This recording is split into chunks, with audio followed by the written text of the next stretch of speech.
think that's more because if a net is to raise, he can get away from the hand here. This actually looks like a value bet. It may scare a net even more.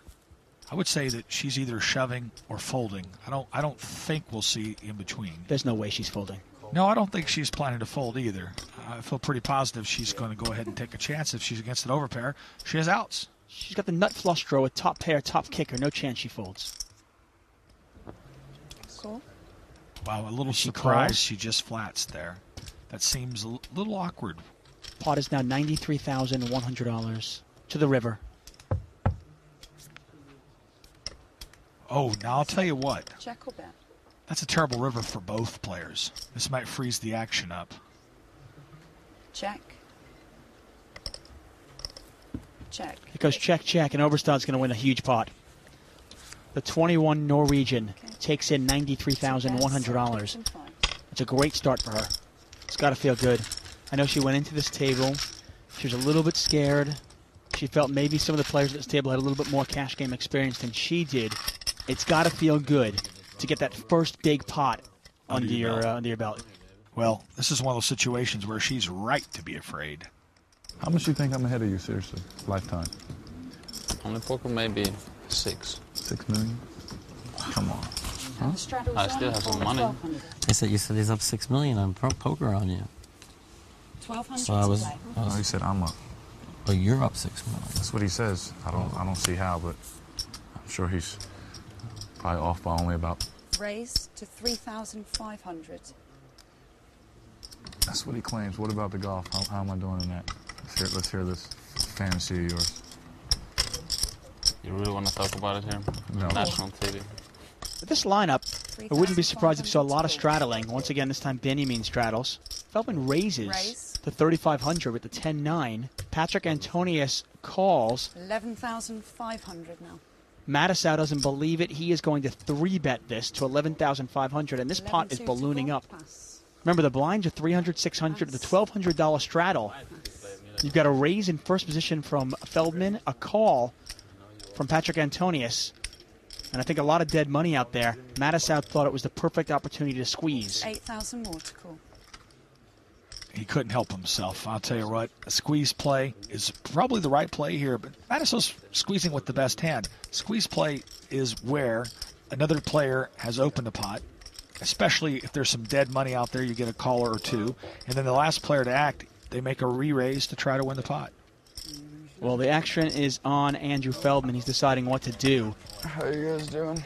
And while he's deciding, none other than Tom Dwan, our big winner so far, has joined the table. You just wake up? Hour ago or so, half an hour ago, something like that. I don't know what time it is really. He's got his cup of coffee and he's ready to play. All of them should be drinking coffee. I think they were all playing well into the night last night. Wow, shocking. Poker players playing poker way into the night? 8,000 to call. And the play is going to work by Mattisau. Feldman folds. Antonius gets out of the way. And Mattisau, who way back when was down to about $14,000, did not rebuy. Interestingly enough. But he's up over $112,000. He's developed a tight image. His image alone got him that money right there. The $1 Million Cash Game leaderboard. These are the players in the game. Dwan, our big leader overall. He's up over $118,000. Zygmunt and Patrick Antonius, our big losers combined. They're down nearly $200,000. Mike Mattisau now up $25,100. Doesn't seem like that big a win until you start thinking, wow, he was down $86,000. I think he had ace-5. You got a $10,000 bet, so he didn't have ace. And you get the rest. What's that? I get the rest. He get any ace. He has any ace rag you win. Antonius on the button. Ivy in the big blind. 600. Pass. Or you can bet less too. You don't have to bet 10,000. That doesn't seem a good bet in my favor. Well, you can bet small. You can bet like a dime. For the dime, I'm going to lose on the other bet. Action on the Brit. It's Feldman. You're convinced that I'm going to win that? I think you are now. Well, this would normally seem like a great spot to try to make a still, but Phil Ivy's the big blind here. I don't like it. Cool. Any raise? I will, probably. Probably. Nope. No raise. No. Nah, for you, you look a little funny there, my friend. I always look funny. 10-4 queen. Queen 10-4, a couple of diamonds. Bet 2,000. Mattisau, top pair, and he's going to bet 2,000. Ivy calls. Ivy decides to float this flop. Queen. Wow, Check he can with float him. all day now. Mattisau's got 3 queens. Bet 4,000. 4 to call. Okay, this is a question for me. Mattisau's going to bet on the 4,000. Would you ever check if you're Mattisau knowing that Ivy's probably floating? I would absolutely, when that turn card comes right there, I go ahead and check. I'll give an aggressive player like Phil Ivey a chance to hang themselves. We've got to give him a little rope. I mean, although it is a draw-heavy board, I mean, there are 2 diamonds out there. There are straight draws out there. Maybe you're scared if Well, there a is diamond, an 8, a king were to come up, but you can't play scared poker. I don't want to beat you. You got a Big lot of hand money. there. I made a big Big lay. flop. Big flop. Big draw. I had 10. Yeah, that looks good. That looks good. My 10 was good. Was it good or no? What do you It wasn't a good 10. A lot of tennis players in the game. Seems so odd. Patrick Antonius was a former tennis player. I know Gus Hansen was a tennis player. David Benjamin, a tennis player. What is it with athletes that turn to poker players? I think that being an athlete and being competitive gives you that drive, that mental urge to win, and it carries over on the green felt just as well as it does on the court. So, Robert, what sport did you play? I was actually an all-state basketball player, believe it or not. Really? Yeah, looking at me now, you look like I'm hiding basketballs. 600 to call. Raise to 1,900. This time Zigman picks up a real hand. He's got the snowmen. Oberstad with 10-9. For people living in warmer climates, snowman referring to the 2 8s in his hand. Call.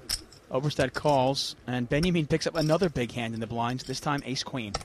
They're only 4. I suspect we'll see at least a 3-bet here. We raise to 7,400. And sure enough, there's another 3-bet. We just saw this. It's like deja vu. This time, instead of the 4-bet, you got the raise from Zygmunt, the call from Annette, and a 3-bet from David Benjamin. 7,400 total. This time, though, I'm not sure if Zygmunt's going to fold so quickly. No, matter of fact, he might actually consider a re-raise here in this spot. Well, I guess he's considering the call. Call. How much you play? 7,400 total. Maybe 60. Zygmunt calls, and is that going to bring in Oberstad now? It very well could, and that's checking out the stack size of David Benjamin. Well, she's getting a little bit more than 3 to 1 on the call, plus implied odds. By the way, implied odds. Pass. Well, basically, in a nutshell, when you have the right implied odds, it means it's not what you can win right here on this hand. It's how much can you win on later streets, how much in the overall pot you can win in this hand. All right, if you hit your hand, how much you can potentially win. Flop 10-4-3, Trade for 2 check. clubs. Check Annette with would have made top pair, but she folded. Zygmunt with the best of it right now with the snowmen. Annette, Benjamin's got the betting lead. He was the pre-flop aggressor. he's got the whip, especially with one overcard. But I'll tell you right now, Zygmunt's not the kind of player with only one card out there to not make this call if David Benjamin does lead this flop. I think Zygmunt would definitely call here. Pot 18,000. Benjamin's Check. going to check. Check or bet? I think that's a smart check by David Benjamin. He's not really running up the white flag. He's not saying I surrender, but at the same time he's saying, okay, that's a disjointed flop. There's a good chance that he knows I'm on big cards, but that might not have fit my hand. I actually like this, especially against the aggressive Finnish player. 10. And a check. Bet. Turn is another 10. And that's now kicking herself. That would have been trip 10s for her. Especially with the check flop. It would have been a very, very good turn card for Annette Oberstad's hand. Well, now it wouldn't make any sense to me if David Benjamin led this pot here on the turn. Bet. 9,000. I'm really surprised. He's not telling a very 9,000 consistent to call. story. So many times in poker, it's the story that you tell.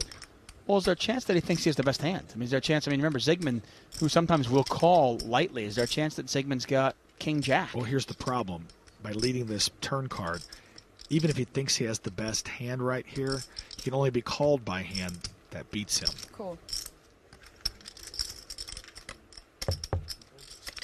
And Zygmunt does call, and you're right. Oh. Can only beat him. Well, that was bingo. Now Zygmunt, if he wasn't sure if he was ahead before, he's pretty sure now. Check. Check or bet? He's got to make a real odd bet to get paid off here. It's got to basically Overbet the pot? overbet or drastically value bet.